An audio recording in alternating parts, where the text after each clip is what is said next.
thought it was possible.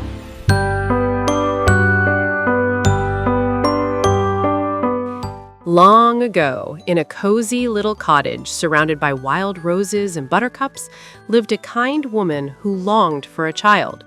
She wished and wished with all her heart, but no child ever came. I wish to hold a child of my own. One day, filled with hope, she visited an old enchantress who was known for helping those in need. "What is it you desire most, my dear?" asked the enchantress kindly. "I wish for a child," the woman whispered, "even if she were no bigger than my thumb." The enchantress smiled and reached into her cloak. She handed the woman a tiny barley corn. Plant this in a flower pot. Tend it with love. The woman thanked her and hurried home. She planted the barley corn in a pot by the window, watering it gently every morning. Soon, the soil stirred, and from it grew a magnificent flower, its petals pink as dawn and shimmering with golden dust. The woman had never seen such a blossom. She bent to kiss the petals, and as she touched them, they unfurled with a soft sigh.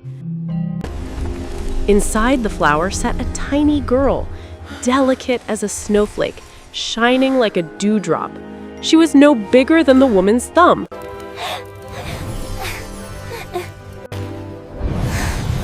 My sweet little one, I shall call you Thumbelina. And so, Thumbelina came into the world. Thumbelina was wonderfully small, yet endlessly full of life. Her mother made her a cradle from a polished walnut shell lined with rose petals. Her bed was a tulip leaf, and she bathed in a tiny blue saucer of fresh water.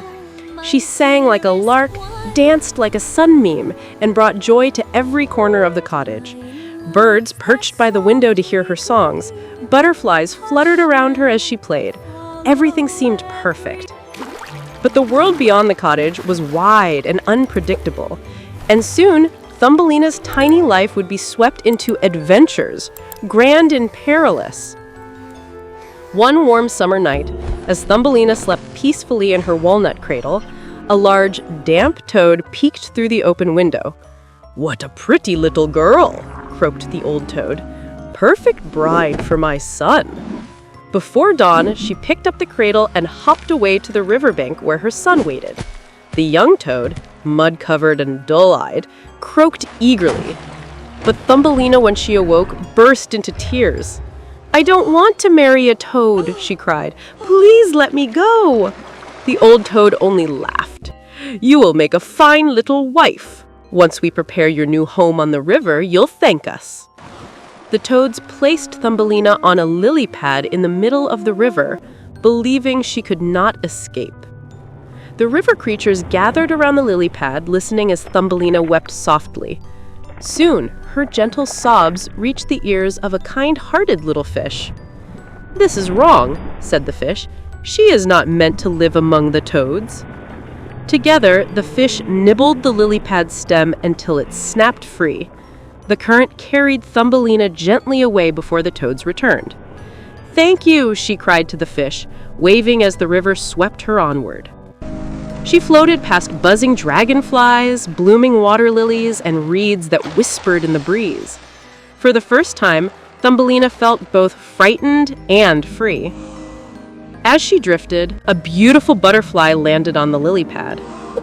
Thumbelina smiled and tied her tiny sash around the slender body of the butterfly.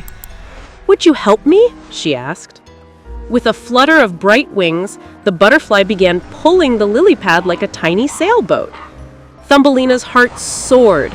For the first time since her kidnapping, she laughed, enjoying the gentle journey downstream. But danger lurked nearby. A large beetle buzzed overhead, clicking with curiosity. "Such a pretty creature!" he exclaimed. Without warning, he swooped down, snatched Thumbelina by the waist, and carried her into the treetops. Thumbelina gasped as he presented her to his fellow beetles. But instead of admiring her, they buzzed and muttered, "She's ugly. She has no feelers. Her body is too smooth." The beetle who had taken her shifted uncomfortably. Their opinions mattered. At last he said, "Perhaps you are ugly after all," and placed her on a soft leaf. Heartbroken, Thumbelina watched as the beetles flew away, leaving her alone. Yet the flowers around her whispered gently, "You are beautiful in your own way." And Thumbelina, though sad, found comfort in their kindness. Thumbelina wandered through forests and fields, living as best she could.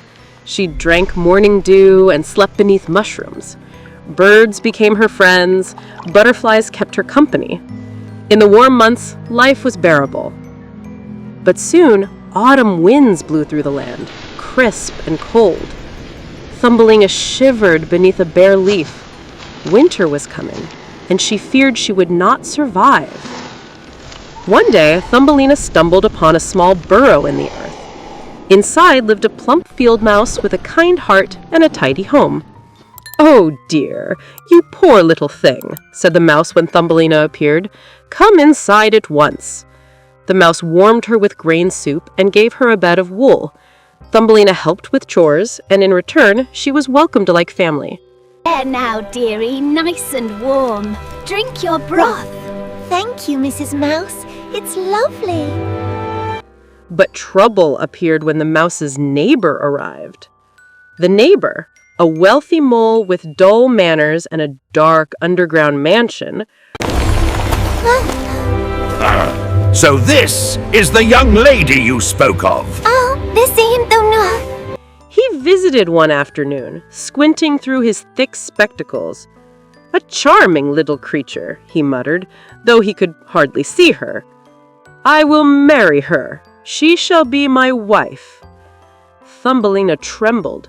She did not want to live underground forever, away from sunlight and birdsong. But the mouse was delighted. "What a wonderful match," she squeaked. "A warm home, plenty of food. You will be safe and comfortable." Thumbelina's heart sank. One day, as the mole showed him his long underground tunnels, they stumbled upon a swallow lying motionless in the dirt. "It's dead," the mole declared. "Good riddance. Birds are foolish creatures." But that night, as Thumbelina touched the swallow gently, she felt a faint heartbeat. The bird was alive, but freezing. "I will nurse you back to health," she whispered. All winter long, she brought warmth, food, and songs to the swallow. Slowly he gained strength until one day his wings fluttered with life. "My little friend," he said gratefully, "when spring returns, come with me. I will fly you far away from this underground world." Thumbelina longed to go, but she was too afraid to disappoint the mouse. When spring came and the swallow flew through his tunnel, he whispered, "If ever you need me, just call." Thumbelina watched him rise toward the sunlight, her heart aching for freedom. As the days grew longer and warmer, the mouse prepared Thumbelina for her wedding to the mole. My dear, I wish for you to become my wife. You will live with me underground forever. "You will have such a fine life," the mouse insisted, dressing her in fabric woven from spider silk. "No more struggle, no more wandering." "But I love the sun," Thumbelina whispered, tears filling her eyes. "I love the sky." "You will forget all that," said the mouse briskly. On the day of the wedding, Thumbelina walked alongside the mole towards the underground chapel. The air grew dimmer with every step. Thumbelina felt her heart closing like a flower at night. At last, they reached the entrance. The mole extended his paw. This is your new home. Just as Thumbelina stepped forward, she saw a shaft of warm sunlight streaming through a crack in the tunnel ceiling. "Oh, sunlight!" she cried, lifting her arms towards it. At that moment, a familiar voice called from above, "Thumbelina!" It was the swallow. "Come with me," he said. Now, before it is too late." With a surge of courage, Thumbelina turned from the mole, ran to the light, and took hold of the swallow's wings. "Hold tight," he cried. They burst into the open sky as the mole called out in angry confusion below. Freedom swept around her like a warm wind. The swallow carried her across meadows, forests, and sparkling rivers until they reached a faraway land where the air was soft and warm all year round. He set her down in a garden filled with flowers of every color, but one blossom stood out. A tall white flower shaped like a tiny palace. Thumbelina peeked inside and gasped. Welcome. There sat a tiny young man, no bigger than herself, with wings shimmering like crystal petals. "Welcome," he said kindly. "I am the king of the flower folk." Thumbelina blushed. "You are the most beautiful maiden I have ever seen," he continued. "Will you stay and be my queen?" Thumbelina's heart fluttered like a hummingbird. She felt at home, truly home, for the first time since she had left her mother's cottage. "Yes," she whispered. The king clapped his hands, and from every flower emerged tiny people dressed in leaves and petals. They celebrated with songs, dances, and ribbons woven from sunlight. Shall we fly, Thumbelina? Come, take my hand. Hooray!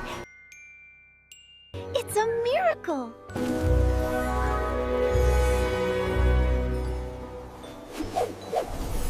And so, Thumbelina became the queen of the flowers, living happily among blossoms, butterflies, and sunshine. As for the swallow, he flew away to far lands, but returned each spring to tell Thumbelina stories of the world. And somewhere far away, in a small cottage, a kind woman still tended her roses, never knowing the grand adventures her tiny daughter lived among the flowers.